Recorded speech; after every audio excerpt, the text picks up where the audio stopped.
how did you find the time to do this? Because you're probably one of the busiest people on the planet. uh, Depends on. Well, I try to do about 1,000 words a day, so I just basically fill my time up, I guess. So I'll do all my regular morning writing, and then I'll write in the afternoon as well.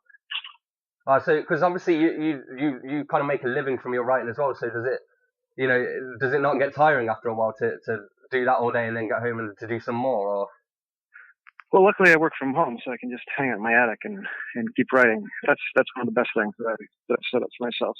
I don't think I could do it I couldn't have done it otherwise. Oh, brilliant! And do you have kind of a writing studio then? I guess so. I mean, it's just basically it's a full floor in my house. I have all my computers up there. I have all the gear that I'm using, 3D printers and stuff that I like to mess around on.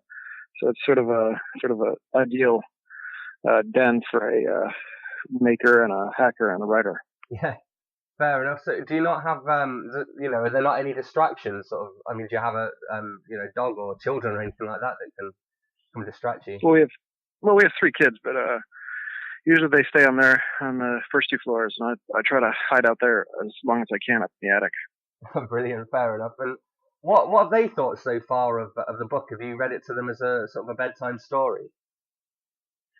The Mytro book? Yeah. Well, I actually wrote it for my son. So I wrote it. It was inspired by my son. We were out in Madrid, and I saw this statue of Lucifer in the park, and I was wondering what would be under there. And I just thought about. I was thinking about writing a book for my son anyway. So I thought about this statue for a while, and suddenly it all popped into my head. So it hasn't been a bedtime story yet. My son has read it by himself a couple times already, and I gave it to his class. So it's actually a required reading in his class right now, which is pretty fun. Oh, that's cool. And have you been into the school to speak to the kids, or? Yeah, I did. I got to sit down with them, and I got to talk about writing a book and how it's done, and what the process is, and I think they're really interested in. I think I think it's good for my son and my kids to see how these books are made.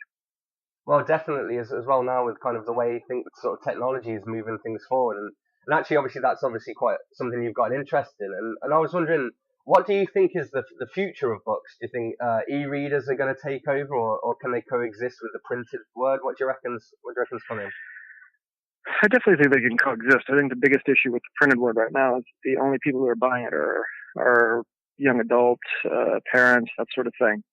So print is going to go the way of a very niche market, which is specifically designed for folks who just don't want to give their kids a laptop or a tablet in the bed. And that's really the only reason why you would buy print at this point, unless you're really into a really big, thick Stephen King book or something like that. Yeah. That said, the ease of printing and selling online has been improved immensely over the years. So back in the old days, if you wanted to be a self-published or indie author this way, you'd kind of be stuck. You'd be in a situation where you're shelling out a couple thousand for printing books, and you have to distribute it yourself and ride the rails to try to figure out how to sell this thing. But now you can just put it up and tweet a few times, and you can sell a few books. Yeah, because obviously you've done a similar thing. I think this started off as an ebook only, and then you made it available for print, didn't you? And what was that? Was that due to people asking you if they could get a paperback version, or how did that come about? I guess it's similar to what I said. Basically, the parents aren't going to buy tablets for their kids to read in bed. It's just too tempting. So to have a paperback version, especially for a young adult book, is important right now. Eventually, I don't think it's going to be as important, because I think everybody's going to be able to figure out parental controls and things. So the tablet is a book when it's in bed, and that it's not a book when it's out of bed, I guess you could say. Yeah. So, but I wanted to give that option. And so, in terms of, is it pronounced Mytro, by the way? I've been pronouncing it Mytro in my head, but Mytro like myth, so that's how I pronounce it. But people are pronouncing it Mytro as well, and Mytro and a couple other things. So it's fine. It's not not hard and fast. I suppose it's quite a lot of it anyway is down to the reader to interpret it in their own way, I suppose. But obviously you've mentioned that's going to be a trilogy, I think, isn't it? And I wondered if there's anything you can tell us about what to expect. So not necessarily storyline wise, but how it's going to develop. I think the first book is about the kids discovering the Mytro, discovering the Mytrati, and the second book is a little bit more about the Mason and realizing what those guys really are. And the final book is about realizing what the Mytro really is. And all these mysteries are just slowly revealed. And I think the second book, I think we're going to finally meet Agatha's father, because he was stuck somewhere in the first book, and we weren't able to get him out yet. Cool. And if you could ride the Mytro from outside your house to anywhere in the world on a regular basis, where would it be and why?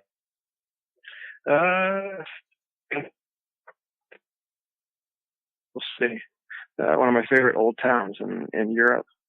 My parents live in Columbus, Ohio, so if I could get from New York to Columbus, drop the kids off, and then we could go out for a movie or something, that'd be pretty good. Practical use for it, fair enough. Yeah.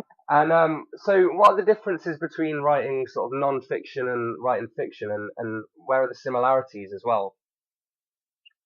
Well, I think, I forget who it was. I think it was Ian McEwan, or actually Chris Hitchens talking about Ian McEwan. And he suggested that novelists and fiction writers have a certain musicality about them. And one of the things that I've always tried to do is add a little bit of humor and I guess personality to the technical stuff I write, because a lot of this stuff is so dry and boring that you barely wouldn't want to look at it, let alone read it.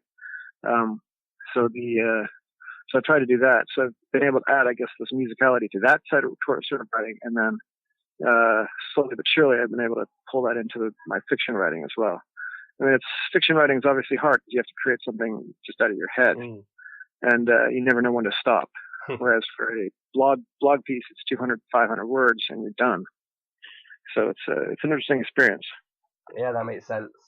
So one thing I wanted to ask you about as well is in terms of marketing the book. So I know you've done a few different things, but I wondered if you could kind of give us an overview of how you plan to get the word out about it. Well, I'm lucky that I have a fairly big platform with TechCrunch, so I can write about it pretty much as I want, but I don't, because it's not really applicable in many cases. Yeah. But but I have a lot of interesting people that I follow on Twitter and who follow me. So it's mostly social media, email right now. And slowly but surely, as I bring out the other two books, I think I'll change the methodology, start reaching out a little bit more once it gets a little bit more popular. Yeah, that makes sense. And you mentioned social media. I saw that you gave people the ability to get some free chapters of the book with a tweet, and I wondered if you knew how much of an effect that's had. Has that helped to bring people back to the website, or? I think so. I mean, I think I've seen about 100, 200 folks picking that up, and I also see, especially on the weekends when I give the book away for free, I see a crazy uptick. So it works really well that way. It's really interesting to watch. You can really control your pricing. You can control the way the book works, and you can sell it that way. It's actually really interesting it's an interesting test of financial models as well. What will people give up to get your book? $2.99, 99 cents, that sort of thing. So it's fascinating to watch, really. Well, I suppose you can use that as well when you release the next ones, because you'll have that information as well. So a couple more questions I wanted to ask. One thing I was wondering, and it's a bit of a cheeky question, but in terms of there's a character called Mr. Kincaid, and I was wondering if did you get the idea for the surname from Jason Kincaid? No. He actually pointed that out to me, and I didn't even realize that I named him that. So, what did he think of the book? I think he got a kick out of it. So I'm glad he enjoyed it. And have any of your other colleagues read it so far as well, or? One of my buddies, Paul Gudis, is the janitor in the school. He realized that after a while. Fair enough. So I mean, how much of it is it based on real life? Do you think? I mean, obviously, do you spend a lot of time on the actual Mytro? Does that, does it imitate your own life in some ways, or? No, I think it's mostly about the travel, the concept of travel, how nice it would be to have instantaneous travel, that sort of thing. That's really what I was going for there. In terms of the cities and the places that they go, usually just places that I've loved over the years, and I wanted to at least share it with a reader who might not be able to get there, or who might not understand what these places are really like. Well, I read something recently, and it was about sci-fi actually, and it was saying this instantaneous travel is kind of one of the basic human wishes. You know, you've got eternal life, instantaneous travel, you know, the ability of flight, that kind of thing. But it's Mm-hmm. interesting because actually you usually see this idea of instant travel in sci-fi books where people can teleport, for example. And so it's interesting how you've taken that and put it in a different genre, I think. Mm-hmm.